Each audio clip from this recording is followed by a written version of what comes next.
did the orange stop rolling? Because it didn't want it to get squeezed. See, that's exactly why God says in Ephesians 6 to put the whole armor on. His armor is to protect us when life squeezes the living daylights out of us. Armor on, armor off. Hello everyone. Today we are going to learn about something very important, God's protection, called the armor of God. I have two oranges here, one peeled and one not peeled. So we're going to call this armor on, armor off. This orange has no peel. It's soft to the touch, and then it is exposed and not protected. When hard things come, it gets hurt easily. This is like a person without God's armor. This orange has its peel.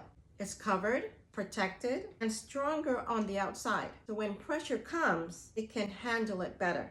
This is like a person with God's armor. So let's look at some reactions. When something scary happens, let's look at the one that is peeled.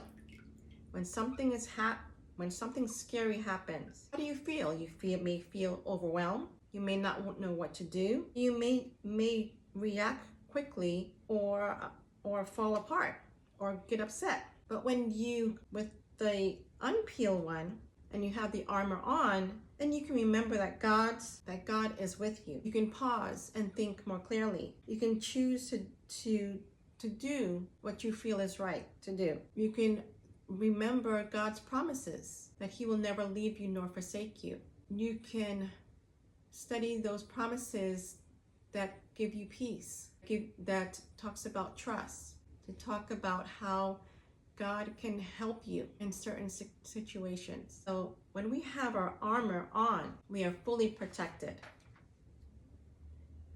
God gives us the armor to protect our hearts and minds. Let's go over these pieces. Belt of truth, I choose what is true. The breastplate of righteousness, I choose what is right. Shoes of peace, I walk in peace. Shield of faith, I trust God. Helmet of salvation, God saves me. The sword of the Spirit, God's word, help me. So in short, so let's make this our declaration. To put God's armor on, for it will help us to stay strong and protected. Remember, with God's armor on, we are protected. With God's armor off, we are exposed to the enemy. God bless.